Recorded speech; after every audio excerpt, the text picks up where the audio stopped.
no sé exactamente qué pasó, que todo de repente ya cambió. En nuestro diariamente lo bonito tristemente terminó. ¿A dónde va nuestro amor? Si cada día se va muriendo la flor de tu alegría, ¿a dónde va nuestro amor? Yo me pregunto, en nuestro cielo hay un sol en agonía.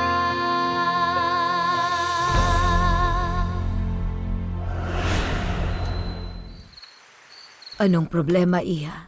Wala naman. Tungkol ba kay Senyorito Pedro? Natanggap mo na ba na hindi siya para sa'yo?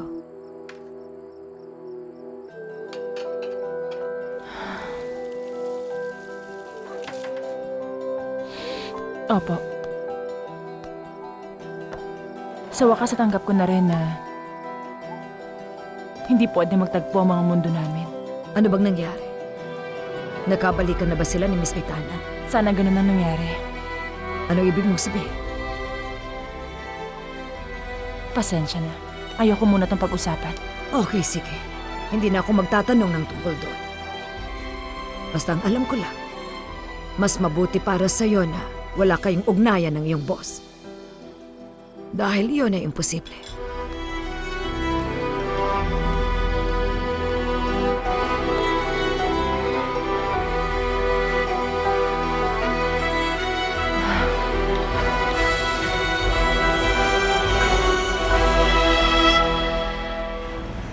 Fiorella, masaya ako marinig ang boses mo. Masaya ako dahil... Ayos lang ba ang lahat? Oo naman, Fiorella. Maayos naman ang lahat dito, kaya huwag ka mag-alala sa akin. Tumawag ako para kumustahin yung tungkol sa wedding gown ko kung okay na ba. Naalala ko lang, sabi mo ikaw ang bibili, di ba? Oo, mahal ko. Naghanap ako sa internet at nakakita na ako na isang magandang gown. Pinakamaganda at talagang kakaiba at mahusay ang couturier. At tungkol dun sa gown, isa yung ang designer noon ay si... Sir Vittorio, mukhang hindi magandang signal dito sa bahay. Dahil ang lagi ko na narinig sa'yo ay... hindi kita maintindihan. Ang pangalan ng mananahin ay si... Ang pangalan niya ay Samuel Benadelli. Kung gusto mo, puntahan natin siya bukas. Sige, Vittorio. Puntahan natin siya. Fiorella, paalam, mahal ko. Ano ba sa tingin mo ang ginagawa mo, Diana? Utang na loob. Ako? Wala naman.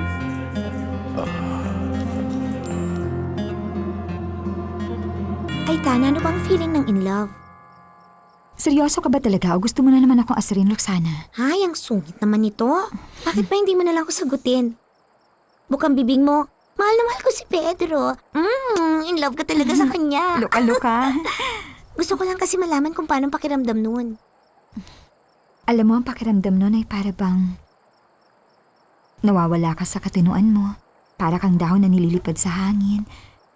At kapag tinawag ka ng taong mahal mo, napapangiti ka. At pag nakita mo siyang may kasamang iba. Gusto mong sakalin ng babaeng yun at patayin siya na parang ganito. Ganyan. Tama ka! At saksakin! Bakit bigla ka naging interesado? Alam mo kasi, sa tingin ko in love na rin ako. Talaga? Bakit hindi mo agad sinabi sa akin? Kung ganun, sino siya? Saan mo siya nakilala? Teka, halika nga dito. Sagutin mo muna ako. Sige ka, mapupunit yung damit mo. Wala ka na ron, Sino hindi siya? mo siya kilala eh. Ano, isa ba siyang Linares o Casasola? Ay, alam Hindi, ko na. no? Si Coco Gorostiza. Ang dami kayong tagyawat nun.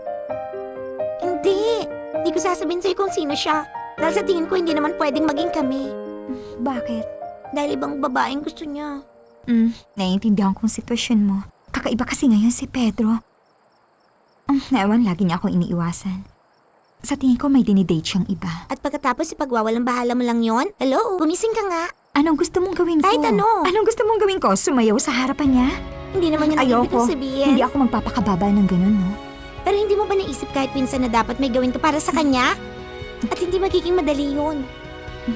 Sa tingin ko, meron akong magandang ideya. Ano?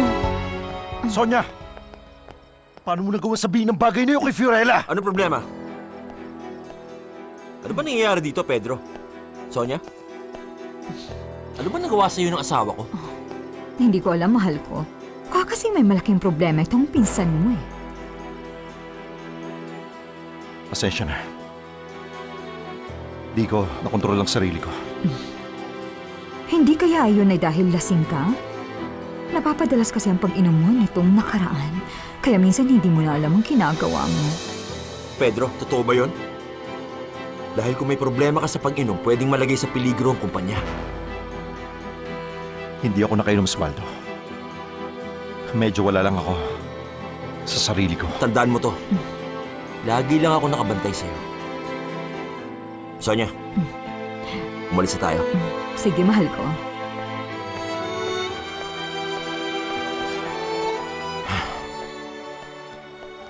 Fiorella, kailangan natin mag-usap. Hayaan mo muna ako magpaliwanag sa'yo. Hindi, Pedro. Fiorella, please. Hayaan mo muna ako magpaliwanag. Pakiusap, gusto ko sanang sabihin sa iyo ang katotohanan. Pinapangako ko sa iyo na hindi na ulit kita guguluhin. Sige na. Sige. Pero kailangan ko muna puntahan si Senyora Eloisa. Excuse me, Pedro. Paano hindi ako mag-aalala? Papasok din siya sa parehong university at parehong classroom. Ay, lagi niya akong iinsulto niya at gagawa ng iba't ibang kasinungalingan. Hindi mangyayaring iniisip mong yan. Kilala ko si Roxana at ayaw na ayaw niyang nag-aaral. Makinig ka, hindi magtatagal, magdadrop out din siya sa school niya dahil tatamarin na siya, sigurado yun. May point ka dyan. Wala akong choice kundi ang tanggapin na makakasama ko siya. Pero hindi rin siya magtatagal. Ganun nga. Ang isa pa, magiging mahusay kang doktor. Marami kang maililigtas na buhay at kapag nangyari yun, maiisip mo rin na katawa-tawang nag-aalala ka ng dahilan sa pareho kayo na pinapasukan ni Roxana sa school. Ano? Papasok na sa university si Roxana? Opo, ang totoo niyan, isa yun sa mga kapritsyo niya. Hindi na yun mahalaga. Ito na ang unang hakbang sa tagumpay. Pinagmamalaki ko talaga siya.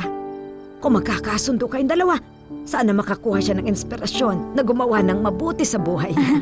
Hindi ako sigurado dyan, Aling Joaquina. Alam ko, nasaksihan ko siyang lumaki. Inalagaan mula nung matuto siya magsalita. Ako at wala nang ibang mas nakakakilala sa kanya at sa kung anong kaya niyang gawin. Ano raw? Alam ko kung ano kaya niyang gawin. Hindi ko na maalala kung kailan tayong huling nag-date ng ganito kaganda. Naalala ko noon, nagpunta tayo sa mamahaling restaurant. Hindi ko maintindihan kung bakit dito ang pinili mo. Dahil merong napakagandang hotel na malapit dito. At naisip ko na baka pwede Waiter! tayo. Ano bang dapat kong gawin para marinig ako ng waitress ganito kapangit na lugar? Bakit pa parang nagmamadali ka? Bakit ikaw? Parang kalmado ka. Akala ko nandito tayo para magkasundo. At gusto mong ayusin ulit ang relasyon nating dalawa. Yun ang ginagawa natin, di ba? Nandito tayo para kumain, ako magbabayad tulad ng lagi kong ginagawa. Ano pang gusto mo?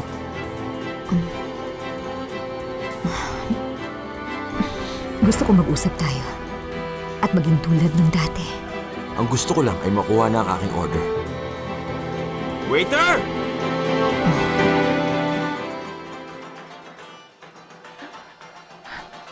Ano bang problema, Fiorella? Bakit ka ba umiiyak? Dahil sa pinapanood po natin. Dahil si Aurelio at si Paloma talagang pinaganda nila ang lahat. At napakarami nilang hinandang pagkain para sa kasal. Pero walang dumating ni isa. Tingnan yung ginawa nila. Nagsayaw sila ng sila lang. Wala man lang nag-abala para makita sila. Walang naging saksi sa pag-ibig nila. Pero isa lang yung pelikula mula sa imahinasyon ng isang tao, isang katang-isip lamang.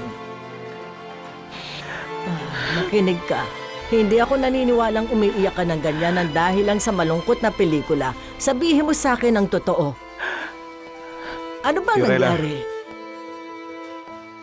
Pwede ba tayo mag-usap? Ngayon na.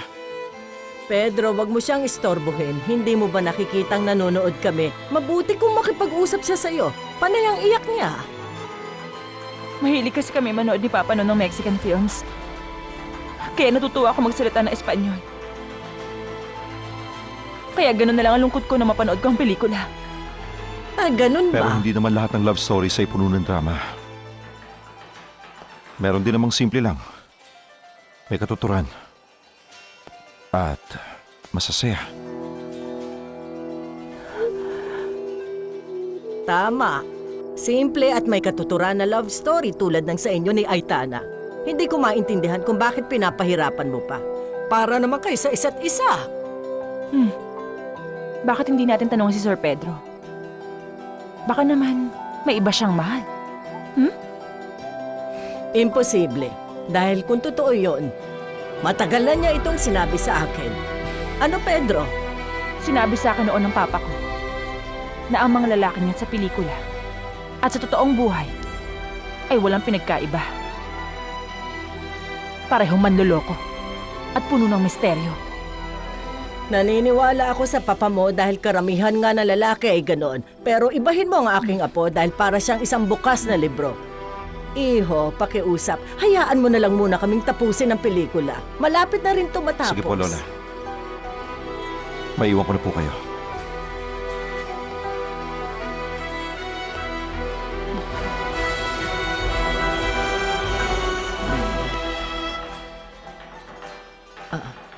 Alam ko kung bakit nalungkot ka habang pinapanood mong eksena ng kasalan sa pelikula. Hindi mo ako malulok.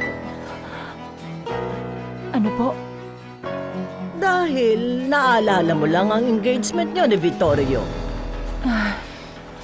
Fiorella, sang-ayon ako na maganda ang kinabukasan mo sa kanya, pero napakabata mo pa para mag-asawa. Marami pang pwedeng mangyari sa iyo. At kung hindi mo talaga siya mahal, Iha, huwag mo nang ituloy at tumalikod ka na at huwag nang babalik. Mas mabuti pa ang magpaalam ka kaysa ang pakasalan siya at makagawa ka ng napakalaking pagkakamali. Mag-iingat ka at pag-isipan mong mabuti ang iyong desisyon. Tama ang hinala ko. Inutos ni Eloisa na palitan ang lock ng safety deposit box. Hindi ko yun napaghandaan. At bakit hindi mo siya pinigilan na gawin yon? Hindi mo malang sinabi to sa akin, ah. Dahil sinabi niya lang sa akin nung nabalitan na. Ano bang aasahan mo? Ano ba sa tingin mong gagawin niya? Sinigawan mo siya at inalipusta nung lasing ka. Naalala mo? Wala siyang kwenta. Ayaw niyang aminin sa akin na silang nakinabang ng gusto kay Papa. Baka marinig Wala ka kang nila. Tama na! pakialam. Wala akong pakialam kung marinig pa nila ako Ano ba? lahat. Saka Si mo Eloisa, na, balik isang mo na. baliw na matanda at Balik ka na. mamamatay tao. Balik ka sa loob. Bitiwan mo nga ako. Ang matandang yon at si Maximo. Trinador nila ang Papa at pinatay din nila. Hindi mamamatay tao si Eloisa. Natural na paraan ng pagkamatay ni Gabriel. Intindihin mo at tanggapin mo yon. Ano masasabi mo sa natuklasan ko sa internet? Matagal ng usap-usapan ang misteryosong pagkamatay niya. Pero ang mga reporter, ang gusto nila, iskandalo. Ang mas importante ngayon, makakuha na sapat na pruweba kung paano nila nililang si Gabriel. Yun dapat ang pagtuunan natin. Ay, Bakit mo ako tinutulungan, Tate? Pwede mo naman sabihin kay Eloise ang lahat at ipahamak ako. Paano ako makasisiguro na hindi ka ang nagsabi sa matandang yun na palitan ng lock ng safety box? Federica, hindi kita kayang traitorin. Isang simpleng bagay lang ang aking dahilan. Mahal kita.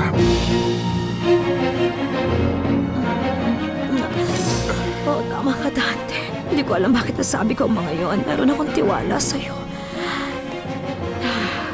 Nagtitiwala ako sa'yo.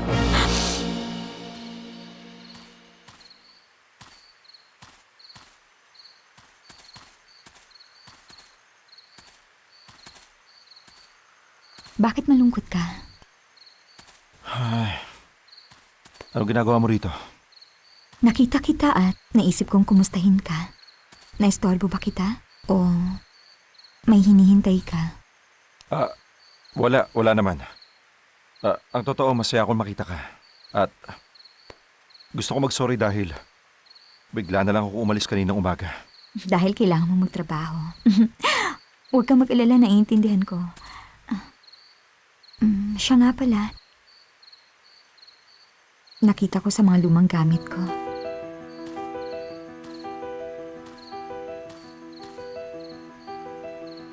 Ano ba to? Tingnan mo. Yung engagement ring na binigay ko? Tama. Nasa iyo pa? Ang buong akala ko. Tinapon mo na to, Aitana. Oo, pero kinuha ko ulit pagkatapos nun at palagi ko niyang dala. Pedro, dapat mong malaman na hindi ko mapapatawad ang sarili ko sa nagawa kong eksena nung araw na nag-away tayo. Kalimutan mo na yun. Nakalipas na yun sa atin. Hindi para sa akin dahil pakiramdam ko nung araw na yun. Para yung isang romantic na pelikula at sabi sa script na kung aalis ako, ang gagawin mo, hahabulin mo ako para makiusap sa akin na huwag akong umalis. Pero hindi yun nangyari. Tumalikod ako at iniwan kita. Hindi kita sinisisi. Pabigla-bigla kasi ako noon at naalala mo pa ba yung sinabi mo sa akin nung araw na ibinigay mo sa akin to? Alam mo, yun ay matagal na panahon na yun, Aitana. Sige na please, alalahanin mo. Okay.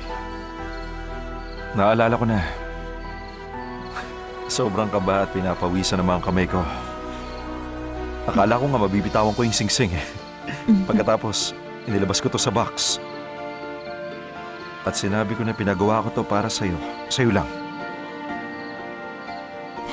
Dahil para ito sa natatanging babae. At nagsimula kang magsalita. Aitana, nung una tayo magkakilala. Naisip ko na may isang bagay lang ang nag-uugnay sa atin. At yun ay pagkakaibigan. Pero nung mas lalo pa kitang nakilala, alam ko na ikaw ang tamang babae para sa akin. At tayong dalawa ay maaaring maging masaya habang buhay. Yun ang sinabi ko, di ba? Tama. At magiging masaya ang mga pamilya natin kung yun ang nangyari. Oo, tama. At sa huli, tinanong kita kung gusto mong makasal tayong dalawa. Tama ka. Patawarin mo ko ang lahat ng yun ay talagang masaya pero tapos na yun. Sa palagi ko, hanggang ngayon, namumuhay ka pa rin sa nakaraan na Aitana. Naiintindihan ko pero hindi ko kasi makalimutan yon. Labis nating mahal ang isa't isa, Pedro. Ang sabi mo ako lang ang iyong mahal. Sinabi mo na ako lang ang babaeng iyong iibigin. Oo nga nung panahon na yun ay ikaw. Pero napakaraming bagay nang nangyari. Hindi natin makalimutan ang mga pinagsamahan natin tulad ng sinabi mo. Pero hindi tayo pwedeng mabuhay sa nakaraan. Anong ibig mong sabihin? Makinig ka, Aitana. Mahalaga ka sa akin. Pero hanggang doon lang yun. Patandaan mo sana na hindi na kita mahal katulad ng dati. At saka, sa tingin ko hindi na ulit kita kayang mahalin. Maintindihan mo sana. Okay. Naiintindihan ko. Kung ganun, aalis na ako.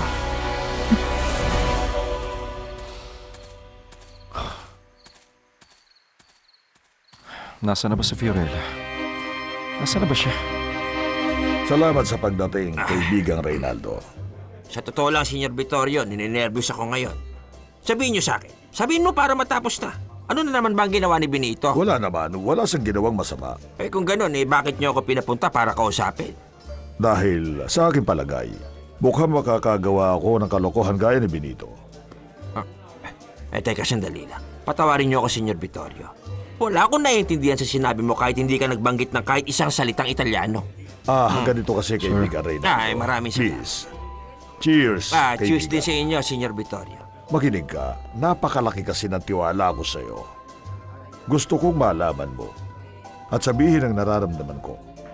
Masaya ako't nagtitiwala kayo sa akin. Sige, senyor, kumain muna Alam kayo. ko kasi itong hinahanap ay talagang napakakumplikado. Ito kasing si Diana ay patuloy na umaasa sa akin. Ipinaliwanag ko naman sa kanya na engaged na kami ni Fiorella. Nung una, naintindihan niya yon, pero sa ngayon siya Sa ngayon ho kasi medyo nagsiselos na siya sa inyong fiancé. Hindi kaya masyado ako matipuno kaya ayaw niya ako iwan. Ayaw niya ako Kayo lumayan. talaga, senyor. Mabuting isipin ko na lang. Ang nalalapit naming kasal ni Fiorella, yun ang dapat kong gawin. Kung ganun, meron lang akong gustong malaman, Senyor Vittorio. Mahal niyo ba talaga ang mapapangasawa niyong si Fiorella? Oo, kahit hindi ko siya masyadong kilala. Eksakto. Hindi ba mas mabuting makilala niyo muna siya bago kayo magpakasal? Oh, kaya ko nga siya dinala rito mula Italia para doon. Tama, alam naman nating lahat na yun ang rason. Pero paano kapag napagtanto mo pagkatapos ng kasal na ang babaeng gusto mo talagang makasama habang buhay at ang tunay mong mahal ay si Diana? Anong gagawin mo? Sa tingin ko, bago ka gumawa ng napakalaking desisyon kasama si Fiorella, dapat wala ka na kahit anong duda kung sino sa dalawa talagang mahal mo. Pinapayuhan kita pumili ng isa lang, Senyor Vittorio. Fiorella! Fiorella! Ano nangyari? Wala naman. Hindi ako naniniwala. Tingnan mo, hindi ka okay. Anong problema? Tungkol ba ito kay Pedro? Wala siyang kinalaman. Hindi si Pedro ang dahilan ng pag-iyak ko. Kung ganun, sino? Si Don Vittorio ba? Dahil sa kanya, tama? Fiorella, sasabihin ko ang bagay nito hindi para tanggapin mo ako. Alam ko na hindi yun pwede mangyari. Pero hindi ka pwede magpakasal sa taong hindi mo mahal. Kahit sino pa siya. Kung magpapakasal ka, yun ay dahil sa mahal mo. Kung hindi dahil doon, pagsisisihan mo ang iyong desisyon habang buhay.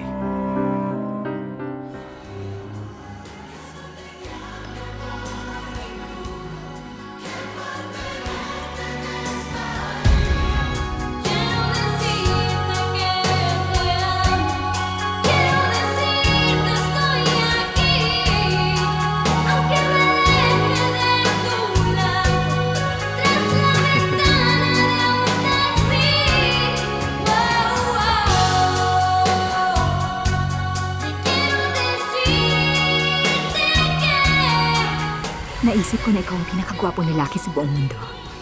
At yung pagtitig mo sa akin ng mga panahon yun, alam mo, buti na kayanan ko pang kumanta dahil para akong hihimatayin. Nakakamangha ka talaga. Na para bang nagliliwanag ka sa buong lugar nung gabing yun. Talaga?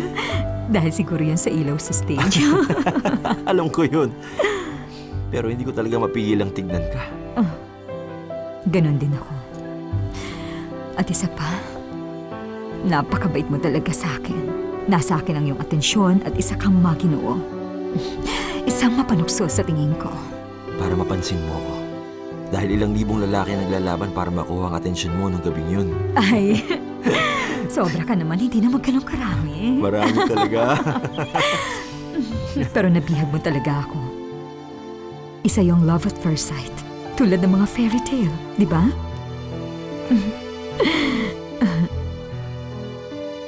Pero sayang lang dahil sinira mo ang lahat nung nabuntis ka.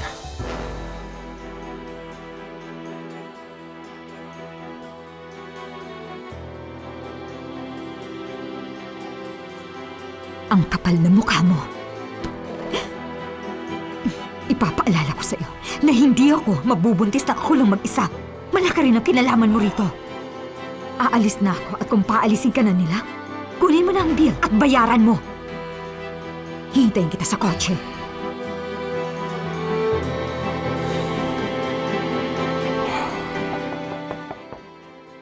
Pumasok ka na. Paumanhin. Eto na yung tiyan na iniutos mo sa akin, Iya. Huwag mo nga akong tawagin ng ganyan, Joaquina. Ilang beses ko bang dapat sabihin sa'yo? Hindi mo pa rin ba naiintindihan? Pasensya na. Nung maliit ka pa kasi gusto mong tinatawag kitang Iya. Isa pa napakasaya ko sa naging desisyon mo. Kanina ko lang nalaman yon. Anong desisyon? Napapasok ka sa university. Congratulations! Ay, chismosa ka talaga. Ewan ko lang kung sinong mas chismosa sa inyo nung sakiting babae na malinaw naman ang ipinagkalat ng balita sa lahat ng katulong sa bahay. Ay, hindi na mahalaga kung paano ko nalaman. Mas mahalaga ang pagpasok mo sa kolehiyo. Magiging matagumpay ka Alam na. mo, hindi pa ako pinapanganak, successful na ako. Dahil isa akong Angeles. Bali wala naman ang pagpasok ko ng college. Gusto ko lang dahil... Teka, hindi ko naman kailangan magpaliwanag sa'yo, di ba? Wala kang pake. Nakakaawa ka dahil lumaki kang ganyan mag-isip. Tama dahil sa sakiting babae. Gaya ng tawag mo sa kanya. Pangarap na niyang makapasok ng kolehiyo mula nung bata pa siya. Sana hindi mo sayangin ang magandang oportunidad at mapunta sa wala dahil hindi ikaw ang namili para maging Angeles. Ano bang gusto mong gawin, Diana? Sige. Sabihin mo sa akin. Ano? Para ba yung pagtatayo ng sarili kong business? Ano ba magiging buhay mo kasama ang iyong partner? Kasama ka? Diana, seryosong usapan ito. Naisip ko na maglalakbay tayong dalawa sa iba't ibang parte ng mundo na hindi madalas puntahan. At ano At sa saka- tingin mo mangyayari pagkatapos ng paglalakbay? Sige, sabihin mo. Lagi tayong magkasama, ikaw at ako. Mag-i-enjoy tayo at magiging masaya. Inom din tayo ng vintage wine tulad At nito. pagkatapos natin gawin yon, sige, ano pa? Tayong dalawa? Hoy, bubuuin natin ang mga pangarap natin. Diana, hindi mo ba naiisip na bumuo ng sarili mong pamilya?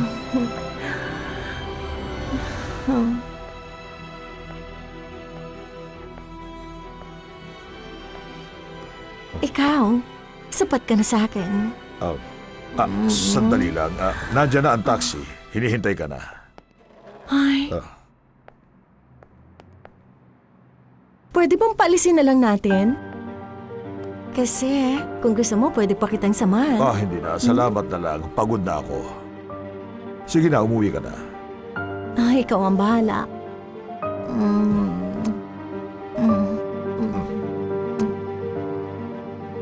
See you tomorrow.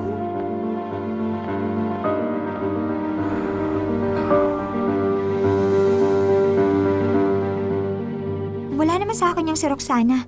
Yang mabalihibong gagampa ang makakasama ko sa eskwelahan. Pareho pa kami ng kurso at magkapareho kami sa lahat. Ay, lagi niya akong iinisin yun ang paborito niyang gawin. Ay. Pero alam mo bang naisip ko, ate? Tingin ko naiinggit siya sa akin. Hindi ba nakakatuwa yun? Na ang tulad niya na nasa kanya ng lahat ay naiinggit sa isang pobreng Italianang may sakit sa puso. Gianna, higit pa riyan ang pagkakakilala ko sa'yo. At sa tingin ko, natural lang kay Ma'am Roxana na kainggitan ka niya. Pero hindi mo yun pwedeng ipagyabang, naintindihan mo? Naiintindihan ko. Ang totoo niyan, kaya ako lang naisip yon dahil sa mga sinabi sa akin ni Sir Gael kanina. Siya nga pala, hayaan mo na lang ba ako ang magkwentong magdamag na para bang ang sabi nila parang parot? Eh ikaw, sabi mo sa akin anong nangyari? Napakalungkot ko, Gianna. Ano bang nangyari, ate? Si Pedro, Gianna. Terrible talaga ang ginawa niya kay Senyora.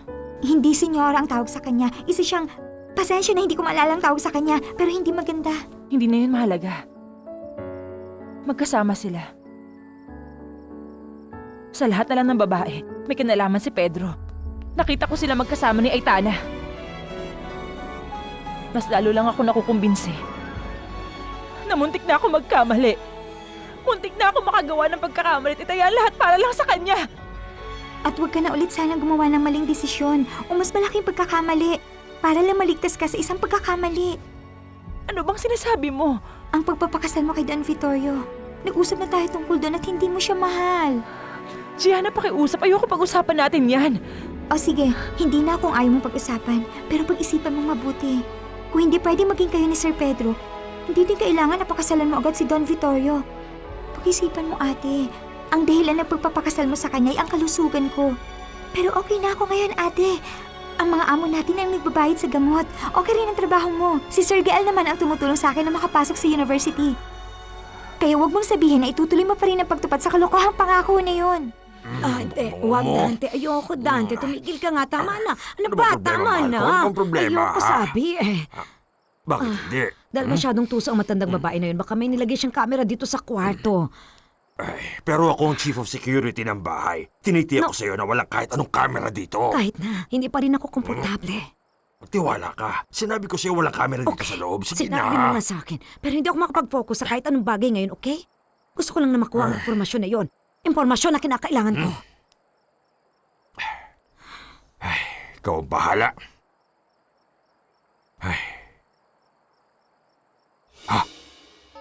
May naisip ako. Bakit hindi mo subukan magtrabaho sa kumpanya ng pamilya? Pero paano? Kaya mo yun. Kung gagawin mo yun, baka sakaling magkaroon tayo ng paraan para makakuha ng impormasyon.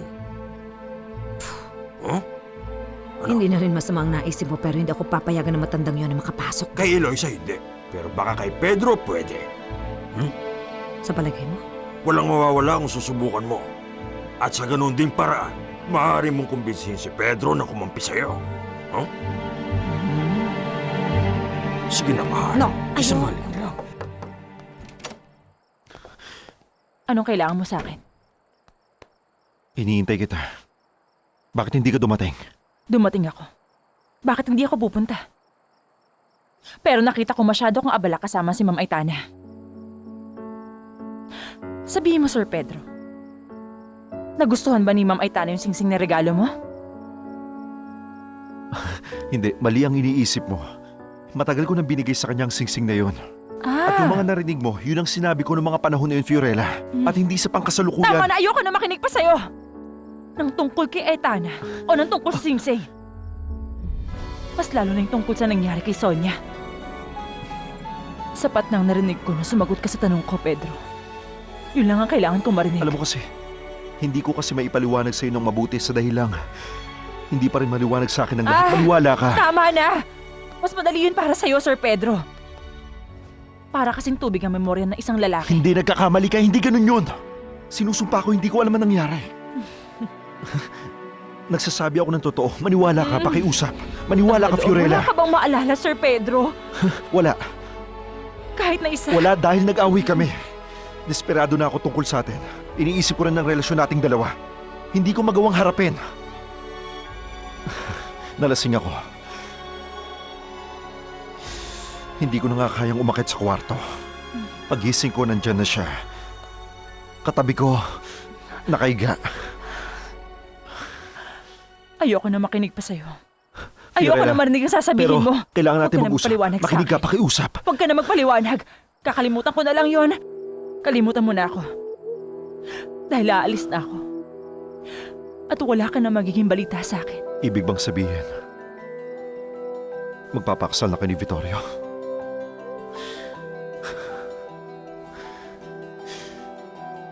Kung gusto mo, huwag ka na makipag-usap sa akin. Huwag mo akong tingnan. At hindi na rin kita lalapitan. Kung yan ang gusto mo, Fiorella, kamuhian mo ako. Pero huwag ka magpapakasal sa tao hindi mo mahal. Huwag mong gawin ang pagkakamaling yun.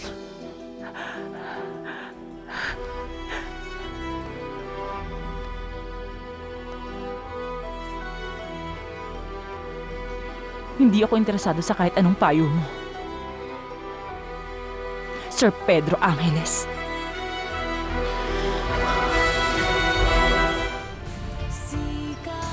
Gael, yung psychologist mo, darating ba? Oo naman. Bakit gusto mong malaman? Salamat. Tinatanong mo ko kung bakit? Siyempre, nag-aalala ako para sa kapatid ko. Oo, darating siya at katunayan may session ako sa kanya mamayang tanghali. Mabuti. Gusto ko rin ipaalam sa inyong lahat na papasok na ulit ako sa college at ipagpapatuloy kong karir ko sa medisina. Maganda yan. Kung babalik ka sa school, baka bumalik rin ang bisyo mo. Federica, utang na loob. Ano bang sinabi ko?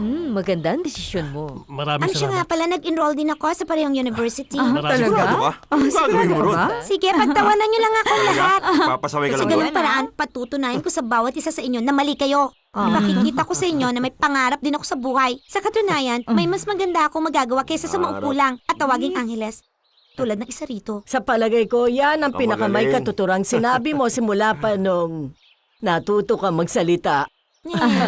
Salamat na lang at magandang gising ko ngayong araw. Hindi nyo masisira ang mood ko. Siya nga pala, gusto ko rin pala sabihin sa inyo na nakakuha nga pala ako ng scholarship para kay Gianna. Medicine din ang Nakapagtataka kukunin naman niya. yun. Nung nag-enroll kasi ako, maraming estudyanteng nagrereklamo sa Dean's Office. Dahil hindi na sila nagbibigay pa ng scholarship grant. Alam ko nagbibigay sila. Kung ganon, malamang mali ang dinig ko. O baka nagkamali lang yung mga tao sa office. Ewan ko, nagkakamali naman tayo. Excuse me, Senyora Eloisa. Ito na po yung diary. Hindi ba ngayon ang schedule nyo sa mananahi para sa isusuot mong gown pangkasal? Opo. Kung papayagan niyo po akong umalis. Ay, syempre naman. Sige. Aalis na po ako. Mag-ingat Sige ka, lang. Fiorella. Bakit? Anong Excuse meron? me. Sandali. Ayos ka lang ba, Sonia?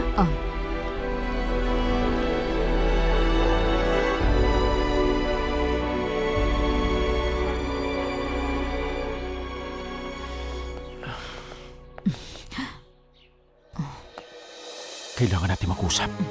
Hindi pwedeng yan. Sandali. Meron akong itatanong sa inyong lahat. Kung mag-aaral sina Roxana at Gael, ibig sabihin hindi mo na sila makakapagtrabaho, tama? Siyempre naman, no? Kaya ko pa rin magtrabaho. Sa konting subjects lang ang kukunin ko para may sapat na oras pa rin ako sa pag-aaral at sa trabaho. Kaya mong magaling. gawin yun. Sa ganung paraan, wala ka ng oras para sa ibang bagay? Federica, Ano? Nagtatrabaho siya, pero mas gusto ko mag-focus ng 100% sa pag-aaral para hindi ako ma-distract. Pwede ko bang sabihin na kung madadalas na wala kayo dito sa bahay ko? Wala akong pakialam kung mag-aaral kayo o kung magtatrabaho. Sanay na ako na wala kayo dito. Gusto ko lang magpakatotoo. Kung ganon, pwede ba akong pumalit sa trabaho ni Roxana? Bakit? Ano man nakain Ikaw mo, ha? magtatrabaho? Oo naman. Seryoso ako. Gusto ko magtrabaho. Ano ba kayo? Si Federica magtatrabaho? Hindi ako makapaniwala sa Ayos yan naisip siya. mo. Ano, Pedro? Pwede ba akong Natin pumalit kay siya. Roxana? Oo, hindi. ano? Magtatrabaho raw siya sa kumpanya. Sige. Yes! Narinig niyong lahat yun, ha? Okay. Well, hayaan niyo siya. Baka makatagpo pa ron siya ng nobyo. Tama.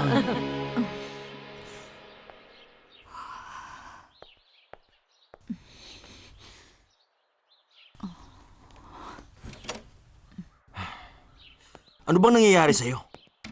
Bakit basta mo nalang iniwan ang mesa? Tanggap ko na may pangit kang pag-uugali. Pero mas binibigyan mo lang na dahilan ng aking lola, pati na rin ang buo kong pamilya na laitin ako. Para malaman mo, hindi ko na kayang tiisin ang pagtrato ng iyong pamilya. Gusto ko na umuwi sa bahay namin.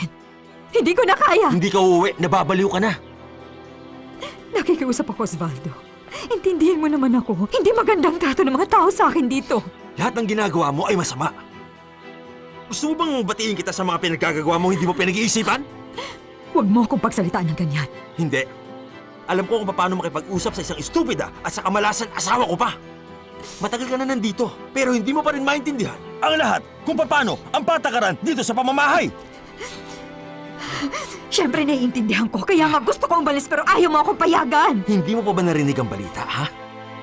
Yun ay dahil hindi ikaw ang magdedesisyon. Masama ang pakiramdam ko. Hindi ako papasok ngayon.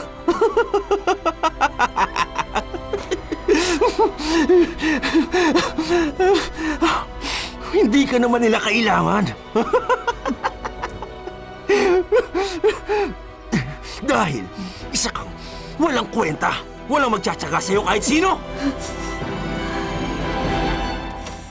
Yes, napakasaya ko. Pumayag si Pedro na magtrabaho ako sa kumpanya kaninang umaga. Tama ka!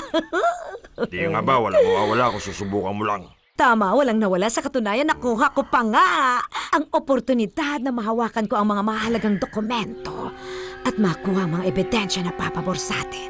Pero kailangan mo mag-ingat, Federica. Sa puntong ito, mas magiging maingat na ako dahil hindi ko maaatim na masira ang pagkakataong ito.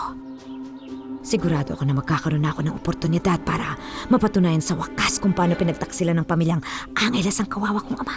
Tama ka, kaya nga natin to ginagawa. Malapit na natin mapagtagumpayan. Napakasaya ko talaga.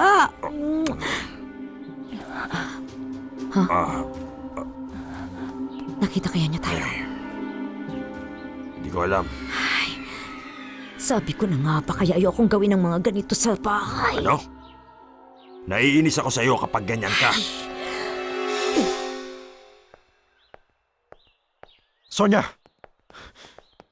Gusto kita makausap. Hindi pwede ngayon, Pedro. May kailangan pa akong gawin. Paano mo nagawang sabihin kay Fiorella ang ganong klaseng kasinungalingan na may nangyari sa ating dalawa? Isang kasinungalingan, nangyari na. Kaya sinabi ko, dahil yun naman ang katotohanan. Wala ako naaalalang may nangyaring ganon. Dahil lasing na lasing ka, Pedro. Oo nga, lasing ako. Alam ko yun, Sonia. Pero di ko makakalimutan. Sakaling may nangyaring ang ganon. Mukhang hindi mo naman nakalimutan. Makinig ka. Ayokong sumama ang loob mo pero may kutob ako na ayaw mo lang aminin na walang nangyari sa atin nung gabing yun. Talaga? Oo. Pero nasa akin ang isang matinding katibayan na may nangyari sa ating dalawa. Dahil buntis ako. Sana naman tulungan mo ako. Tulong? Makinig ka sa akin, okay? Sige, ano yon? Nakita akong nilalandi mo si Alina. Ano bang problema mo, Osvaldo? Konting manners naman. Donde va nuestro amor?